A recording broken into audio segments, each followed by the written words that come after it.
இது வந்து ஏற்கனவே ஹாலிவுட்டில் நடந்த விஷயம் சார். இதை மக்கள் பார்க்கணுன்னு நான் விரும்புகிறேன். ஃபைட் கிளப்னு ஒரு படம் வருது, கழுவி ஊத்துறாங்க நம்ம ஊர் இப்போ பண்ணுற மாதிரி. அதை பற்றி தப்பு தப்பாக எழுதுறாங்க, எல்லா அதோடைய அம்சங்களையும் திட்டுறாங்க. அந்த படத்துக்கு ஆஸ்கரே கிடைக்குது. அந்த படம் ஒரு கல்ட் ஃபிலிம். இப்போ வரைக்குமே நாங்கள் அது ஒரு ரெஃபரன்ஸாக பார்த்துட்ருக்கோம்.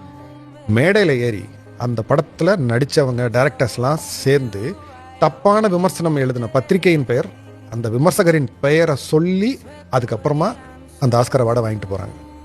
எவ்வளோ பெரிய அவமானம். அதுக்கப்புறம் அவங்களால எப்படி அந்த துறையில் இருக்க முடியும்? Smash of whiny, infantile philosophizing and bone-crushing violence.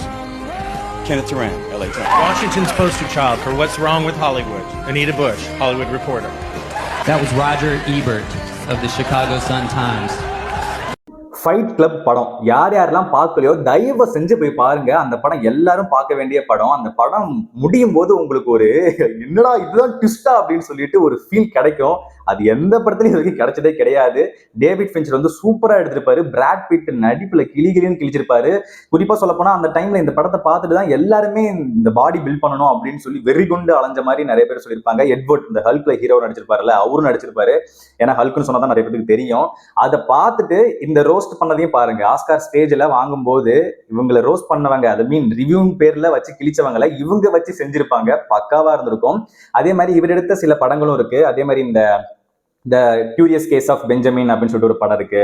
அதுக்கப்புறம் இது ஜோடியாக் கில்லர் அந்த ஒரு படம் இருக்கு, ஜோடியாக்னு நினைக்கிறேன். இந்த 3 படமும் தயவு செஞ்சு பாருங்க. 3 படம் பார்க்க முடியல கூட பரவாயில்லைங்க, இந்த ஃபைட் படத்தை கண்டிப்பா பாருங்க. எல்லாரும் பார்க்க வேண்டிய படம். சூப்பரா இருக்கும்.